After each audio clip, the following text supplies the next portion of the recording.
ఉత్తరాంధ్ర వాసుల ఇలవేల్పు సింహాచలం క్షేత్రం గిరి ప్రదక్షిణకు భక్తులు భారీగా తరలివచ్చారు. ఉత్తరాంధ్రతో పాటు ఒడిశా, ఛత్తీస్గఢ్ నుంచి లక్షలాదిగా జనం తరలిరావడంతో సింహగిరి కిక్కిరిసిపోయింది. భక్తులకు ఎటువంటి ఇబ్బందులు కలగకుండా అధికార యంత్రాంగం భారీ ఏర్పాట్లను చేసింది. దీనిపై మరింత సమాచారాన్ని మా ప్రతినిధి ప్రసన్న అందిస్తారు.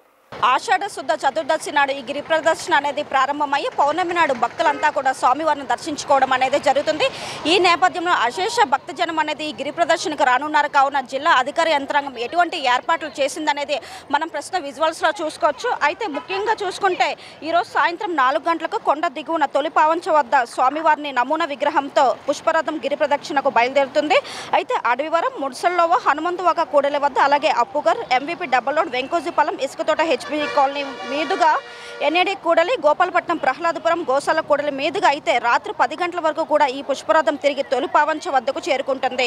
అయితే అనంతరం తొలి పావంచ వద్ద భక్తుల కోసం 50 క్యూ లైన్లు అయితే ఏర్పాటు చేశారు. కొబ్బరికాయలు కొట్టేందుకు వీలుగా 80 ఇనుపు రాడ్లను కూడా అమర్చారు. అయితే హనుమంతవాక రోడ్లో కూడా కొత్త ఘాట్ రోడ్డు వద్ద అప్పన్న స్వామి నమూనా ఆలయాన్ని అయితే ఏర్పాటు చేశారు కొబ్బరికాయలు కొట్టడానికి. అయితే దీంతో యంత్రాంగం కూడా కొండ చుట్టూ ఆయా పోలీస్ స్టేషన్ పరిధిలో సిబ్బందిని కూడా ఉంచారు. నిఘా నిరంతరంగా ఉంటుంది అనేది చెప్తున్నారు.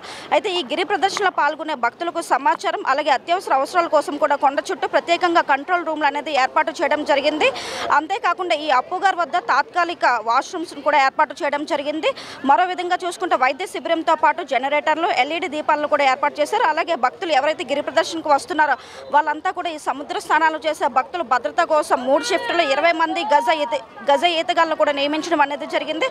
అయితే ప్రస్తుతం ఈ గిరి ప్రదర్శన మార్గంలోని కొండ చుట్టూ 290 తాత్కాలిక వాష్రూమ్లు, అలాగే వైద్య శిబిరాలను, అలాగే అంబులెన్స్లను, ఎల్ఈడి దీపాలు, సమాచార కేంద్రాలను కూడా ఏర్పాటు చేశారు. అంతేకాకుండా వెహికల్స్ పార్క్ చేసుకోవడానికి అడవివరం గ్రామాల్లో అయితే 29 పార్కింగ్ ప్రాంగణాలను కూడా ఏర్పాటు చేశారు. మరి ముఖ్యంగా చూసుకుంటే కొండపైన కూడా 3 చోట్ల ఈ పార్కింగ్ సదుపాయం అనేది కల్పించారు. అయితే మరొక ముఖ్య సమాచారం ఏంటంటే గిరి ప్రదర్శన చేయలేని భక్తులు ఎవరైతే ఉన్నారో ఆ భక్తులకు సింహగిరి ఆలయ ప్రదక్షిణ చేయడం ఆనవాయితీ. ఈ నేపథ్యంలో పౌర్ణమి అంటే రేపు ఆదివారం వేకువజాము నుంచి 3 గంటల నుంచి భక్తులకు ఆలయ ప్రదర్శనకు అనుమతి ఇస్తారని చెప్పి కూడా ఆలయ అధికారులు తెలియజేశారు.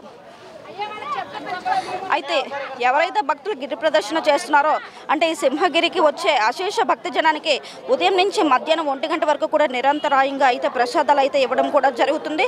అలాగే రాత్రి వరకు ఆలయ దక్షిణ ద్వారం వైపు కూడా ఉచిత ప్రసాద వితరణ అనేది కూడా జరుగుతుంది. అయితే ఏదైతే ఈ గిరి ప్రదర్శన ఈరోజు ప్రారంభమైందో రేపు ఉదయం 4 గంటల నుంచి సాయంత్రం 4 గంటల వరకు కూడా దేవస్థానం అనేది ప్రత్యేక బస్సులను కూడా ఏర్పాటు చేసింది.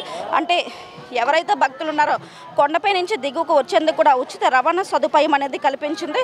అయితే భక్తుల రాకను దృష్టిలో ఉంచుకొని ఉదయం 6 గంటల నుంచి సాయంత్రం 6 గంటల వరకు కూడా అడవివరం గ్రామాల్లోనైతే మద్యం దుకాణాలను అయితే క్లోజ్ చేయడం అనేది జరిగింది. మరీ ముఖ్యంగా చూసుకున్నా సరే ఇక్కడ జిల్లా యంత్రాంగం కూడా ఈసారి పటిష్టమైన భద్రత ఏర్పాట్లు అనేది కూడా చేసింది. అంతేకాకుండా మొత్తం అటు జిల్లా యంత్రాంగం, ఇటు అధికార యంత్రాంగం అందరూ కలిసి కూడా ఈ గిరి ప్రదర్శన అంతా కూడా విజయవంతం చేయడానికి పోలీస్ సిబ్బందిని 2500కు పైగా కూడా పోలీస్ సిబ్బందిని ఏర్పాటు చేయడం కూడా జరిగింది. అలాగే ట్రాఫిక్కి అంతరాయం కలగకుండా మధ్యాహ్నం 1 గంట వరకు కూడా ఇటువంటి లైన్స్లో మాత్రమే వెహికల్స్ని అనేది అలౌ చేస్తున్నారు. అయితే ఇటు సీతమ్మధర, అటు గోపాలపట్నం, ఇటు అడవివరం ప్రాంతాల్లో కూడా వెహికల్స్ని అయితే అలౌ చేయట్లేదు మధ్యాహ్నం 1 గంట తర్వాత నుంచి కూడా. ఎందుకంటే గిరి ప్రదర్శన అనేది సాయంత్రం 4 గంటలకు అనేది స్టార్ట్ చేస్తారు కాబట్టి. మరి ముఖ్యంగా చూసుకుంటే జిల్లా యంత్రాంగం అయితే ఓవరాల్గా చూసుకుంటే కట్టుదిట్టమైన అయితే ఏర్పాట్లు అయితే చేసింది.